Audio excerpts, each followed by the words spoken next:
Hello friends, good morning. मैं अमित आप सबका स्वागत करता हूं जेपी फाउंडेशन क्लासेस के यूट्यूब प्लेटफॉर्म पे। और जैसा कि आपको पता है कि हम लोग की बायोलॉजी क्लासेस क्लास 10th की एकदम अच्छे से चल रही है और आप सब काफी उस चीज को सपोर्ट भी कर रहे हैं और उस चीज के लिए मैं आपका तहे दिल से शुक्रिया करता हूं।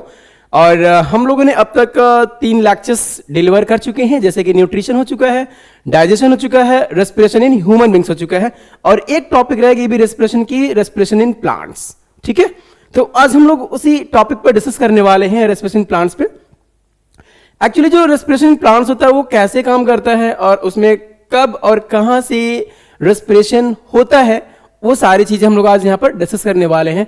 और जैसे हम लोगों ने 3 लेक्चर्स को अच्छे से डिलीवर किया है, समझा है, अंडरस्टैंड किया है, वैसे ही यहां पर भी आज हम लोग भी उसी चीज को उसी वे में, उसी फ्लो में समझने की कोशिश भी करेंगे।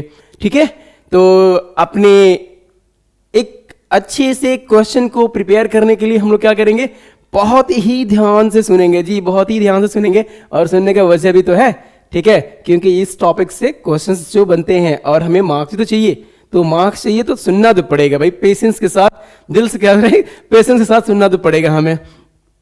ठीक है, देखिए यहाँ पर आपको पीछे डायग्राम्स लगे हुए हैं, जैसे कि आपको यहाँ पर दिख सकता है कि रेस्पिरेशन है। तो सबसे पहले मैं तो यहाँ पर बताऊंगा कि यार रेस्पिरेशन होता है क्या यहाँ पर। ठीक है, कलर मैं चेंज कर देता हूं।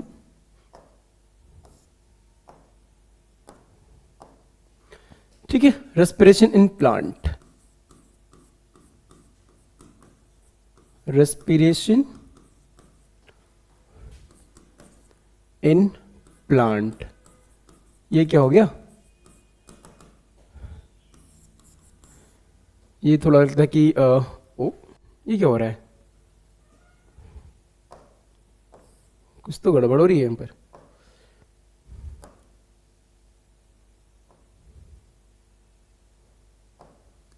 फिर से मैं लिख दे रहा हूं आपको,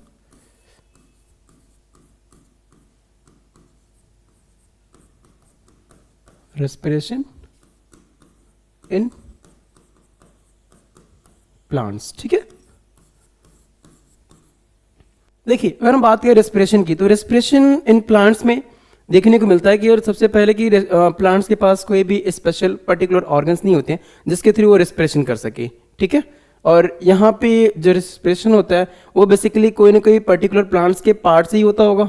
माइंड थॉट इतना ही कहता है भाई, माइंड थॉट इसलिए कह रहा है क्योंकि हमें पता है कि यार एक ह्यूमन बींग से और एक प्लांट से काफी डिफरेंसेस होती है। तो उस डिफरेंस के बेस पे हम कह सकते हैं कि प्लांट्स के पास कोई स्पेशल ऑर्गन नहीं होता, सॉरी ह्यूमन बींग्स, प्लांट्स के पास, सॉरी प्लांट्स के पास कोई स्पेशल ऑर्गन नहीं होता जिसके थ्रू वो रेस्पिरेशन कर सके। तो हम लोग देखते हैं यहां पर ये क्या हो रहा है।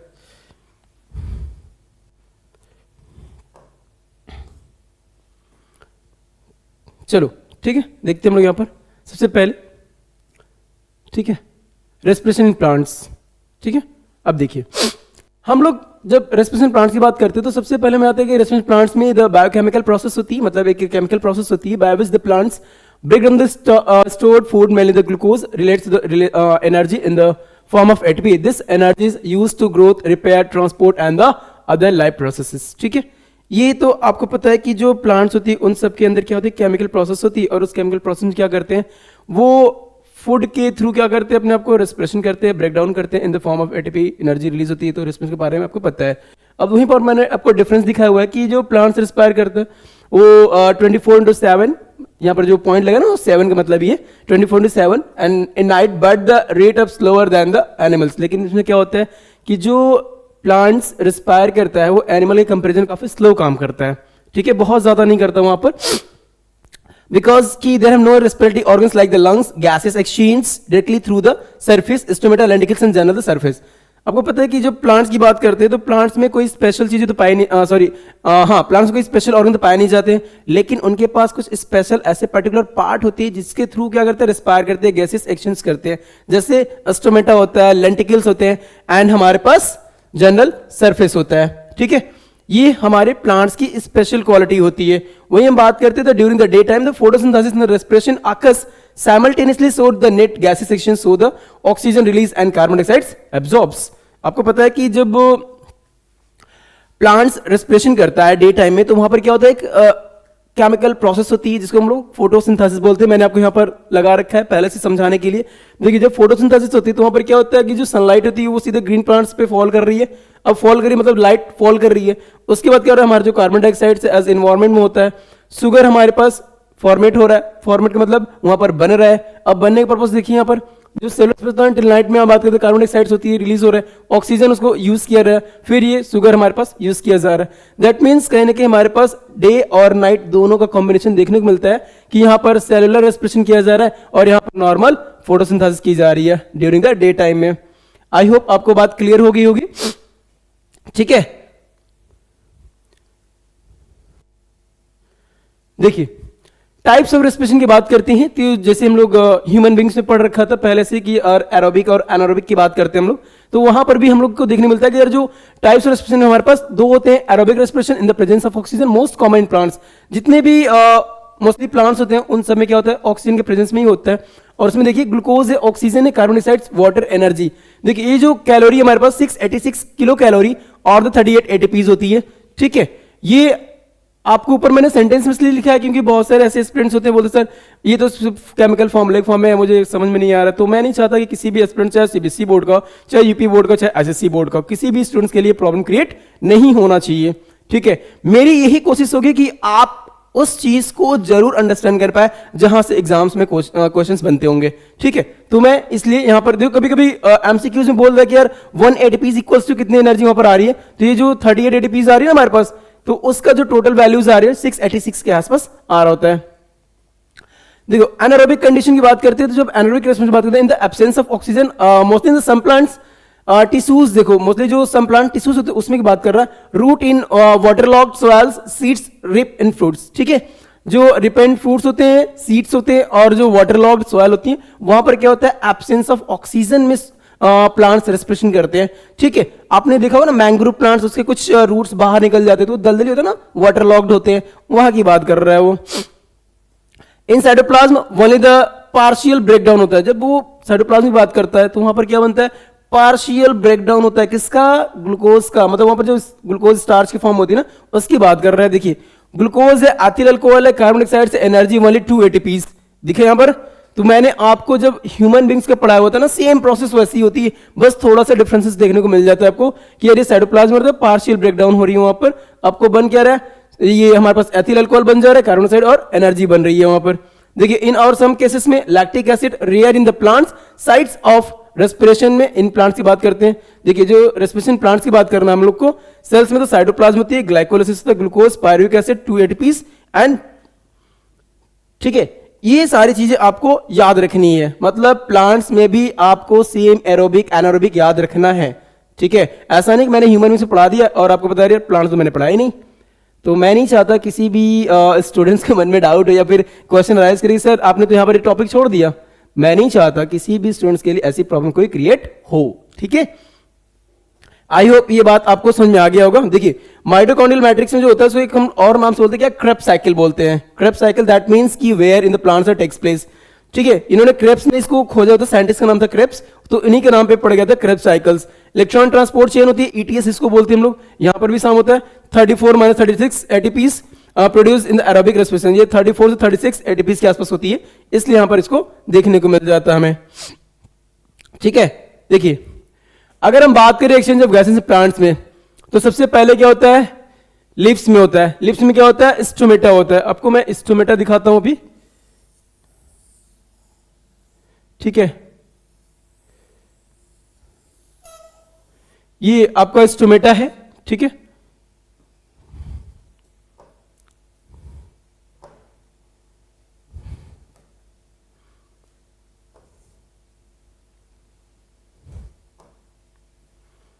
ठीक है, ये आपका स्टोमेटा है।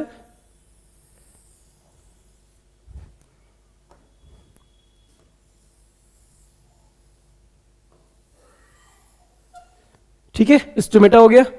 अरे ठीक है, आपको पता है ना यहाँ लगता है कोई टेक्निकल इश्यूज आ रही है तो इसको मैं ध्यान नहीं देता अभी क्योंकि आपका टाइम वेस्ट होगा, तो मैं यहाँ पर इस चीज को हटा देता हूँ।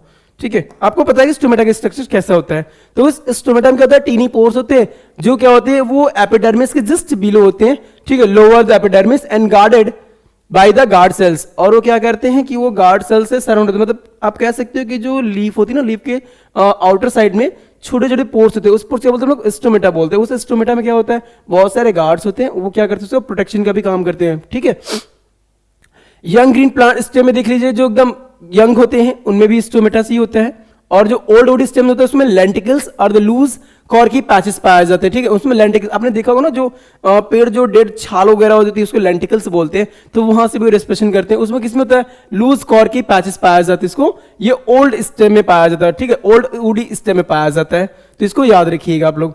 ठीक है, रूट्स में बात करें तो general surface of the root hairs, आपने देखा होगा रूट हेयर्स को, जैसे अगर हम कोई प्लांट्स बनाते हैं तो उसके नीचे में आप सरसों का देख लीजिएगा, ब्रेसिका कंप्रेस्टिस, उसके नीचे बहुत सारे रूट हेयर्स पाए जाएंगे। आप अपनी चने का पौधा देख लीजिएगा, चाहे मटर का पौधा देख लीजिएगा, उन सब में आपको देखने को मिल जाता है।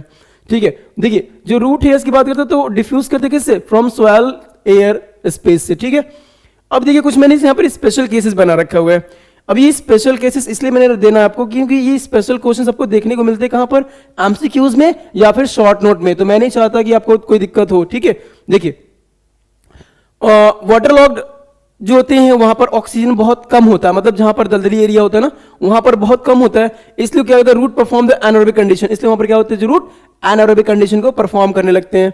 वही हम बात करते हैं रेस्पिरेशन की, प्रोड्यूस द अल्कोहल, टॉक्सिक होती हैं, प्लांट्स में भी डाई, और कभी कभी तो रूट मर भी जाते हैं या फिर कहते हैं सिंपली प्लांट भी डेथ कर जाते हैं।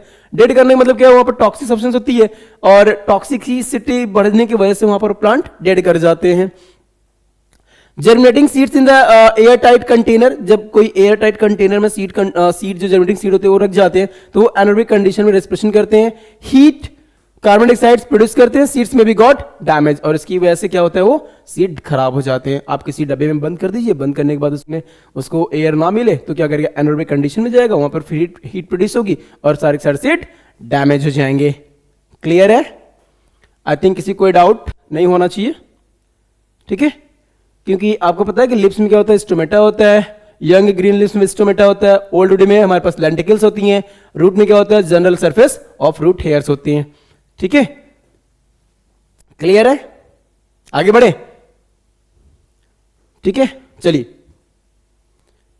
देखिए ये मैंने कुछ यहां पर बना रखा है, एक नॉर्मल कंपैरिजन किया गया है रेस्पिरेशन वर्सेस फोटोसिंथेसिस में। तो आपको पता है ये फोटोसिंथेसिस है और ये रेस्पिरेशन है। ठीक है, अब देखिए पहले कहां पाया जाता है, पहले आकर्ष में होता है, क्लोरोप्लास्ट में होता है। फोटोसिंथेसिस कहां पड़ता है, क्लोरोप्लास्ट में होता है। वही हम बात करें रेस्पिरेशन इन नॉर्मल एनिमल्स में बात करते हैं, रेस्पिरेशन माइटोकॉन्ड्रिया में डे एंड नाइट दोनों टाइम होता है। रिक्वायरमेंट्स क्या क्या होती है, यहां पर carbon dioxide, water and sunlight होती है। ठीक है, और यहां पर क्या होता है, ग्लूकोज और ऑक्सीजन होता है। वही हम बात करते हैं थर्ड वन की, तो रिलीज कहां से होता है भैया, तो ग्लूकोज और ऑक्सीजन रिलीज होते हैं, और यहां पर कार्बन डाइऑक्साइड, वाटर और एनर्जी रिलीज होती है। देखो ये क्वेश्चन बहुत रेयर क्वेश्चन, मतलब पूछा नहीं गया अभी तक, बट मे बी मैंने ये सोच के बना रखा है कि यार मे बी अगर क्वेश्चन पूछ दिया कि what is the difference between the respiration and photosynthesis, then students क्या लिखेंगे वहां पर। तो मैं उस वे पे भी आपको सोच के बताया हूं कि इस तरीके के अगर क्वेश्चन पूछें तो आप इस तरीके से बताइएगा और सिंपल वे में बताइएगा, अपनी लैंग्वेज में बताइएगा। जरूर नहीं कि हाँ जो बुक ने लिखा हुआ मैंने वही करना, नहीं, आप अपनी लैंग्वेज में बताइए और best of the best answer दीजिए और मस्त मार्क्स पाइए आप लोग। ठीक है, मेरा बस एक ही इंटेंशन होगा वहां पे। एनर्जी की बात करते हैं तो लाइट होती है, लाइट एनर्जी आती है वहां पर जो केमिकल फॉर्म में काम करता है। वही बात करते हैं यहाँ पर केमिकल एनर्जी किस फॉर्म होती है, वो एटीपी के फॉर्म में होती है। क्लियर है? देखिए जो नेट गैसेस एक्सचेंज होती है वो हमारे पास टेक्स CO2 और रिलीज ऑक्सीजन होता है, ये फोटोसिंथेसिस का प्रोडक्ट होता है यहाँ पर। वही हम बात करते हैं रेस्पिरेशन में तो ऑक्सीजन लेते हैं, रिलीज कार्बन डाइऑक्साइड होती है, मेक्स बाय द फोटोसिंथेसिस, और जो फोटोसिंथेसिस थ्रू बनता रहता है। क्लियर है? कोई प्रॉब्लम तो नहीं होगी यहां पर? ठीक है, चलिए देखिए इंपॉर्टेंट पॉइंट मैंने इसलिए बना रखा है क्योंकि आपके लिए प्लांट्स काफी छोटा टॉपिक होगा, बट मेरे हिसाब से ये भी 2 मार्क्स या 3 मार्क्स से कम का नहीं क्वेश्चन देता है, कभी कभी ऐसा देखने को मिल जाता है। तो मैं हर एक पॉइंट ऑफ व्यू पे आपके लिए सारे के सारे मटेरियल्स को अवेलेबल कराने की कोशिश करता हूं जिससे कि आपको कोई दिक्कत ना आए। यहां पर देखिए respiration is a catabolic exothermic oxidative processes. आपको पता है मैंने जब रेस्पिरेशन पढ़ना स्टार्ट किया तो एक क्वेश्चन आता था कि why respiration is considered as exothermic. ठीक है, exothermic processes because of they are the catabolic activities and they release a lot of energy, that's why we are called as exothermic. जहां पर भाई एक्सोथर्मिक की बात करता हूं तो एनर्जी रिलीज होती है। ठीक है, हीट रिलीज होता है ना वहां पर। देखिए energy is released in steps, most ATP is produce in the electron transport system. ठीक है, ये जो आपको लिखना है यहाँ पर ईटीसी, तो ये ईटीसी क्या करेगा, इलेक्ट्रॉन ट्रांसपोर्ट सिस्टम को बताएगा यहां पर। देखिए plants don't have the haemoglobin, oxygen is transported in the dissolve form. आपको पता है जब प्लांट्स में हीमोग्लोबिन नहीं होता और ह्यूमन बींग्स में हीमोग्लोबिन पाया जाता है कहां पर, ब्लड में पाया जाता है, तो वहां पर ऑक्सी हीमोग्लोबिन होता है जो इजीली ट्रांसपोर्ट हो जाता है। लेकिन यहां पर ऑक्सीजन तो नहीं होता ना, अरे सॉरी हीमोग्लोबिन तो नहीं होता ना, इसलिए यहां पर जो ऑक्सीजन ट्रांसपोर्ट की जाती है वो बाय द डिफ्यूजन की जाती है। ठीक है, rate of respiration increase with the temperature. ये जो आपको दिख रहा है आपको कि जो रेस्पिरेशन की रेट है वो बढ़ती है, कब बढ़ती है, विथ रिस्पेक्ट टू टेम्परेचर। जब टेम्परेचर बढ़ेगा तो रेस्पिरेशन बढ़ेगी आपकी, up to optimum high sugars concentration and during the growth of the periods. और जैसे टेम्परेचर बढ़ेगा ना वहां पर शुगर का फॉर्मेशन भी ज्यादा होगा और ग्रोथ पीरियड भी ज्यादा होगा। आई होप क्लियर है। हाँ ठीक है, अगर कोई दिक्कत परेशानी हो तो जरूर कमेंट करिएगा सर, इस चीज़ को दोबारा मुझे रिकॉल करा दीजिए, बता दीजिए, मैं फिर अगेन आपके लिए कोशिश करूंगा कि मैं उस चीज़ को आपका डाउट सेशन में क्लियर कर दूं। ठीक है, और कोशिश तो मेरी ये होती है कि आपको कोई टेंशन ना हो, कोई प्रॉब्लम ना हो, एक वीडियोस देख करके आप अपने अच्छे मार्क्स को आप गेन कर लीजिए। ठीक है, फिर भी अगर कुछ हुआ तो देखिए aerobic respiration, sorry plants breathe through the stomata lenticels of the root hairs. ठीक है, इन 3 स्टेप से कह सकते हैं कि जो प्लांट्स होते हैं बेसिकली रेस्पिरेशन करते हैं। ठीक है, अब देखिए aerobic respiration gives 38 ATPs, anaerobic gives give the 22। आपसे देखिए अगर कभी कभी क्वेश्चन पूछा था कि how many ATPs are produced during the anaerobic conditions, तो आप याद रखिएगा चाहे वो कह सकते हैं कि बैक्टीरियल सेल्स में हो चाहे वो प्लांट सेल में हो, एनारोबिक कंडीशन में कितनी एटीपी प्रोड्यूस होती है, सिर्फ 2 मॉलिक्यूल्स की प्रोड्यूस होती है, उससे ज्यादा नहीं होता। प्रोडक्ट भी पूछ दे तो भाई अल्कोहल याद रखिएगा आप लोग। During the day time in light carbon dioxide produce, respiration is used, photosynthesis, so it appears the plants don't respire. आपको पता है ना कि जब फोटोसिंथेसिस का टाइम होता है तो उस टाइम पे क्या होता है वहां बेसिकली ये देखने को मिलता है, वो कंडीशन में कार्बन डाइऑक्साइड्स इन्वॉल्व हो जाता है और जो ऑक्सीजन होता है वो रिलीज होने लगता है। That's why this plant can not be respire. ठीक है, ये चीज याद रखिएगा, जहां पर फोटोसिंथेसिस का प्रोसेस होगा वहां तो कार्बन डाइऑक्साइड इन्वॉल्व होगा ही होगा। जब कार्बन डाइऑक्साइड इन्वॉल्व होगा तो जाहिर सी बात है यहां पर हमें देखने को मिल जाता है। क्लियर है? आई थिंक कोई दिक्कत तो नहीं होगी यहां पर। ठीक है, चलिए आगे बढ़ते हैं। देखिए ये है एक क्वेश्चन है, जैसे मैं आपको बता दूं, respiration in other animals, respiration in other animals. आपको पता है हम लोगों के लिए एक रेस्पिरेटरी ऑर्गन्स होती है, कौन सा होता है? कमेंट बॉक्स में जरूर कमेंट करिएगा, पता सभी को है बट मैं फिर भी पूछ रहा हूं, कमेंट बॉक्स में कमेंट जरूर करिएगा कि in which organs we perform as a respirations. ठीक है, तो ये तो क्वेश्चन आता है, देखिए फिर हो गया, मतलब कोई टेक्निकल इशू आ रही है यहां पर, तो मैं चाहूंगा कि इसको हटा ही देते हैं। ठीक है, तो ये चीज याद रखिएगा कि रेस्पिरेशन इन अदर ऑर्गेनिज्म से अगर हम बात करते हैं तो जैसे एक ह्यूमन बींग्स कर रहा है, रेस्पिरेशन ले रहा है, उसी तरीके से अदर ऑर्गेनिज्म भी तो करते होंगे। तो उन ऑर्गेनिज्म में से मैं कुछ बहुत ही सेलेक्टेबल उठा कर रखा हूं जिससे कि एग्जाम्स में थोड़ी में अचीवमेंट मिल जाए मार्क्स को लेकर के, ताकि जो स्टूडेंट्स की प्रॉब्लम्स होती है वहां पर शॉर्ट आउट हो सके। और अकॉर्डिंग टू सीबीएसई की बात करते हैं, एनसीईआरटी की बात करते हैं, तो उसी के हिसाब से मैंने इस चीज को समझाया है या फिर समझाने की कोशिश करूंगा कि भैया इस चीज को आप अच्छे से पढ़ लो, यहां से क्वेश्चन बन सकते हैं। ठीक है, देखिए सबसे पहला क्या है कि अर्थवर्म है, एक एनिमल अर्थवर्म। केचुआ को देखा होगा आप लोगों ने, उसको अर्थवर्म बोलते हैं, और अगर हम बात करें साइंटिफिक नेम के लिए तो फेरेटिमा पोस्टमा बोलते हैं। ठीक है, अब जो रेस्पिरेशन करता है अर्थवर्म, उसके लिए रेस्पिरेटरी ऑर्गन्स कौन सा होता है? मॉइस्ट स्किन होती है, जो उसको हम लोग कभी कभी क्यूटेनियस रेस्पिरेशन के नाम से बोलते हैं। और एग्जाम्स में समटाइम्स एमसीक्यूज में पूछा भी जाता है कि cutaneous respirations are takes place. 4 option रख दिया, उसमें से आपको किसी एक को टच करना है, तो सही देखिएगा अर्थवर्म में। ठीक है, अब देखिए कैसे करता है, तो oxygen diffuse directly through the moist skin into the blood capillaries, carbon dioxide through the same way body must be remain moist. जैसे ऑक्सीजन बॉडी को डिफ्यूज करके ब्लड कैपिलरीज में मिक्स होती है, वैसे ही कार्बन डाइऑक्साइड्स भी डिफ्यूज होकर के बॉडी से बाहर निकल जाती है और उनकी जो बॉडी होती है हमेशा ऑलमोस्ट मॉइस्ट ही होती है. ठीक है, क्लियर है? अब देखिए सेकेंड वन, इंसेक्ट, कॉकरोच हो, ग्रासहोपर हो, बटरफ्लाई. आपने कॉकरोच भी देखा है, ग्रासहोपर भी देखा है, बटरफ्लाई भी देखा है, सबने देखा है. ऐसा तो नहीं है घर के बाहर में रहते हैं या मार्स पे रहते हैं, घर से बाहर ही तो रहते हैं. सही बात है जी, घर के बाहर रहते हैं तभी तो दिखता है हमें. कॉकरोच मान लो कभी कभी दिख जाता है, ग्रासहोपर तो एक्चुअली बहुत कम ही दिखता है. अगर खेत में ना जाए, फील्ड में ना जाए तो दिखेगा नहीं. बटरफ्लाई तो जाहिर सी बात है भाई बाहर ही मिलेगा, घर में तो मिलेगी नहीं. तितली मिल जाएगी क्या? नहीं ना, मिल भी जाती है कभी कभी. चलो ठीक है, तो इंसेक्ट की बात करते हैं हम लोग. तो जो इंसेक्ट वगैरह होते हैं वो कैसे रिस्पायर करते हैं? वो रिस्पायर करते हैं कैसे? ट्रैकी से. इसको एयर ट्यूबल्स के नाम या फिर स्पैरिकल्स के नाम से भी जाना जाता है. ठीक है, तो जब हम बात करते हैं स्पैरिकल्स या ट्रैकी की, जो एक एयर ट्यूब लाइक स्ट्रक्चर्स होती है ना, उसके थ्रू रेस्पिरेशन करते हैं. और जो एयर एंटर्स करता है वो through tiny hole side of the body called the spiracles. जो उस बॉडी के ना साइड्स में टीनी होल्स पाए जाते हैं, उस होल्स की वजह से क्या होता है, वो रेस्पिरेशन करते हैं. और goes the branching trachea reaches every cells directly, no blood carries gases. This is called the tracheal respiration. और जो इंसेक्ट का रेस्पिरेशन होता है उसको क्या बोलते हैं? ट्रैकियल रेस्पिरेशन बोलते हैं, because of there are the absence of blood. Blood है नहीं तो ब्लड कैपिलरीज कहां से हो जाएगा, वेंस कहां से होगा, आर्टरीज कहां से होगा? ये तो कॉमन क्वेश्चन है, सबको पता होता है. मेरे स्टूडेंट को तो और ही अच्छे से पता होता है क्योंकि मैं पढ़ा रहा हूं भाई. ठीक है, चलिए अब देखिए एक्वेटिक ऑर्गेनिज्म में. ये तो नॉर्मल आपने देख लिया कि यार एक टेरेस्ट्रियल ऑर्गेनिज्म है. अब देखिए एक्वेटिक ऑर्गेनिज्म में देख लीजिएगा, फिश है वो कैसे करती है? गिल से करती है. वाटर एंटर्स कैसे करती है? माउथ से करती है.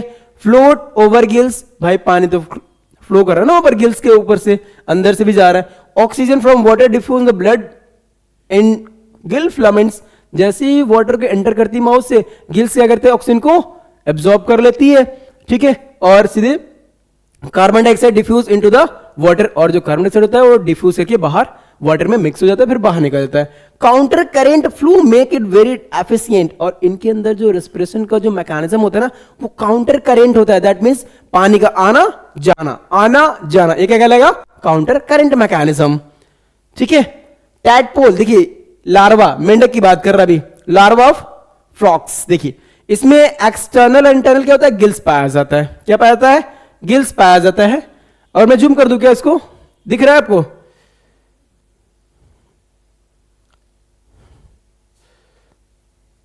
नहीं हो रहा है? चलिए अच्छा ठीक है, मैं बता दे रहा हूं ना, तो वॉइस क्लियर है ना, आप समझ जाएंगे आप लोग. ठीक है, अगर ये क्लियरिटी नहीं दी जा रही तो देखिए गिल्स जा रही है. गिल्स क्या होता है? Similar to fish breathe in water using the gills. एकदम एग्जैक्टली फिश के जैसा ही काम करते हैं. ठीक है, क्योंकि इसके अंदर क्या जो स्पेशलिटी से ब्रीथ करने वाली वो एज गिल से ही हो रही है, इसलिए इसको हम लोग बोलते हैं. वही बात करते हैं एक एडल्ट फ्रॉग की. तो एडल्ट फ्रॉग में क्या होता है? लंग्स होता है, मॉइस्ट स्किन होती है और बक्कोफेरेंजियल लाइनिंग भी पाई जाती है. बक्कोफेरेंजियल लाइनिंग का मतलब क्या है? उसके अंदर जो बकल कैविटी रीजन होती है वहां पर फेरिंग से अटैच होते हैं, इसलिए उसको बक्कोफेरेंजियल बोला जाता है. उनमें दोनों चीज होती है. अगर वो लैंड पे है तो भैया लंग से काम कर रहा है. ठीक है, स्किन से काम कर रहे हैं यहाँ पर. ठीक है, अब देखिए use 3 method, lungs, pulmonary arteries, pulmonary respiration हो गया, स्किन, क्यूटेनियस हो गया. Important in the hibernation. देखिए जब हाइबरनेशन की बात करते हैं हम लोग, ये फिर आ गया यार, हट जाओ भाई. ठीक है, जब ये हाइबरनेशन की बात करते हैं तो जाहिर सी बात है भाई वो आपको दिखेगा नहीं, कहीं ना कहीं जाकर के छिप जाएगा, हाइड कर जाएगा. ठीक है, उस टाइम की बात कर रहा. ठीक है, अब देखिए lining of the mouth, buccal respiration. जब माउथ की बात करते हैं तो उस टाइम क्या बोलते हैं? बकल रेस्पिरेशन बोलते हैं. क्लियर है? कोई डाउट? देखिए भाई जो फ्रॉग है वो दोनों वे में करता है. उसको एम्फीबियंस ऑफ द प्लांट इसीलिए sorry amphibians of the phylum इसलिए तो बोलते हैं क्योंकि जो पानी में भी रहता है और लैंड पे भी रहता है. पानी में तो भाई जाहिर सी बात वो गिल्स वगैरह से काम कर लेता है, लेकिन जैसे लैंड पर रहता है तो स्किन और लंग्स. ठीक है, देखिए प्रॉन और क्रैब, इसमें गिल्स पाए थे. प्रॉन को आपने देखा होगा ना, झींगा मछली, जी याद रखिएगा. Crabs, gills inside the chambers होते हैं. Water flows over the gills, oxygen diffuse into the blood. ये क्या करते हैं? जैसे ऑक्सीजन डिफ्यूज करते हैं, ये बेसिकली वहां पर मिक्स हो जाते हैं, मतलब ऑक्सीजन का यूटिलाइज करते हैं और वाटर को, सॉरी कार्बन डाइऑक्साइड को वाटर के साथ डिफ्यूज करके बाहर निकाल देते हैं। बर्ड्स की बात करते हैं तो लंग्स प्लस एयर सैक्स उसमें पाया जाता है। बेसिकली लंग्स हम लोग याद रखते हैं क्योंकि एग्जाम में कभी कभी एयर सैक भी पूछा गया, तो मैंने इसको भी मेंशन कर दिया ताकि आपको दिक्कत ना आए कि यार एग्जाम में तो मैंने सॉरी सर ने तो इसको पढ़ाया नहीं था, पर मैंने आपको हर एक चीज को देख कर ही बता रहा हूं, ठीक है। लंग्स और एयर सैक्स पाए जाते हैं। जब लंग्स और एयर सैक्स बात करते हैं तो ये क्या करते हैं, very efficient system of the air sacs act like the bilobes and air flow in the one directions only, not in and out like the humans. Birds get oxygen both while the inhaling and the exhaling. देखो ये point बहुत ही कम ही students को पता होता है कि जो birds होती हैं वो इनहेल करे चाहे एक्सहेल करे, उसके बॉडी में सिर्फ एंटर करता है क्या, ऑक्सीजन।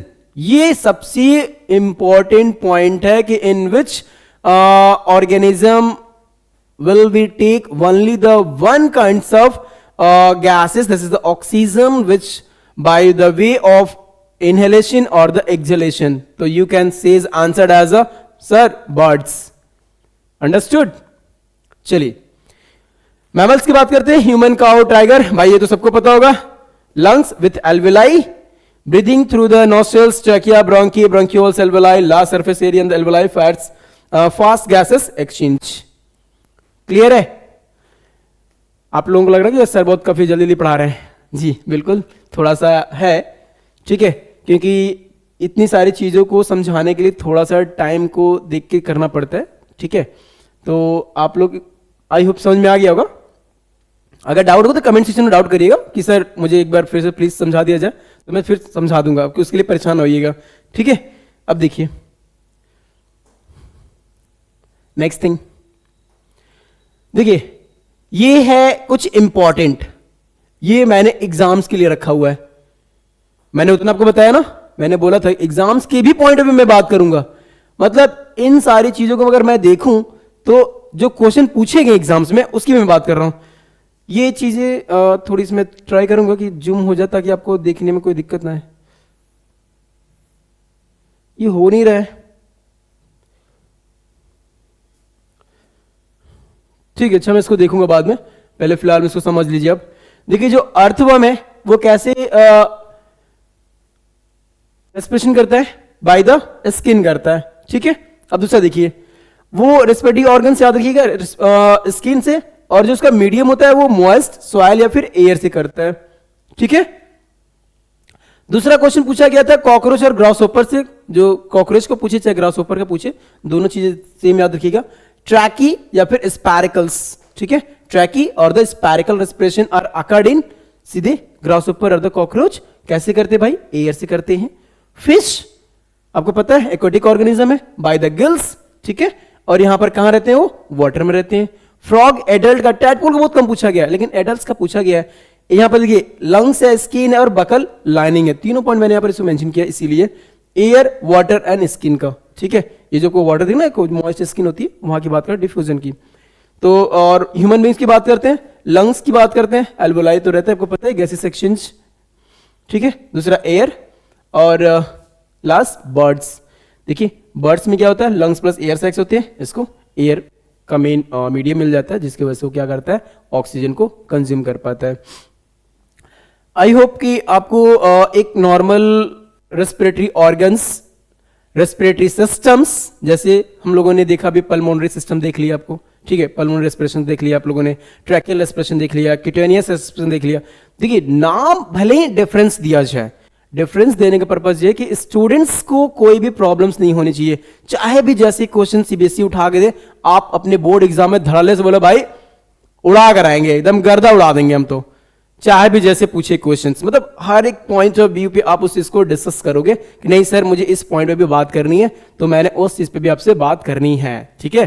तो मैं नहीं चाहता मेरे किसी भी स्टूडेंट्स का कोई भी मार्क्स कम है भाई, 27-28 मार्क्स से जो बात होती है भाई उस तने तो भाई आपको एकदम गर्दा उड़ा के रखना है, उसमें कोई टेंशन नहीं लेना, ठीक है।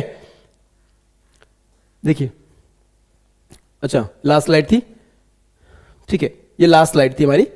तो आई होप कि आप सबको रेस्पिरेशन इन प्लांट्स क्लियर हो गया होगा, respiration in other organisms clear हो गया होगा, और जैसा कि आप सब जानते हैं कि हम लोगों ने 3 टॉपिक्स को क्लियर कर लिया था, और ये तीसरे टॉपिक का सेकंड पार्ट था रेस्पिरेशन इन प्लांट्स, और आज वो भी फिनिश कर दिया और नेक्स्ट डे हम लोग डिस्कस करेंगे, ठीक है, ट्रांसपोर्ट के transport in plant, transport in the animals क्या है उसको भी हम डिस्कस करेंगे नेक्स्ट डे। और उम्मीद करते हैं कि आप लोगों को कोई भी दिक्कत परेशानी ना हो, ना लैंग्वेज में हो, ना राइटिंग स्किल में हो। हाँ, कुछ मेरे दोस्तों का एक कमेंट था कि सर राइटिंग स्किल पे थोड़ा सा क्लैरिटी नहीं आ रही है। मैंने उसको भी देखा और समझा भी हम कि भाई सही बात है, बच्चों के लिए थोड़ी दिक्कत होगी। एक पीपीटी में थोड़ी दिक्कत आ रही थी कि उसको मैंने ध्यान नहीं दिया था, उसको भी मैंने कोशिश करूँगा कि अब वो जल्दी जल्दी उसको ठीक कर लूँ, ठीक है, क्योंकि अभी स्टार्टिंग है तो थोड़ा सबको सपोर्ट की जरूरत पड़ेगी। अगर उम्मीद करते हैं आप सपोर्ट करते हैं तो मैं इस चीज़ को काफ़ी अच्छे से बेहतर परफॉर्म कर पाऊँगा, ठीक है। और मिलते हैं फिर कल, तब तक के लिए नमस्कार।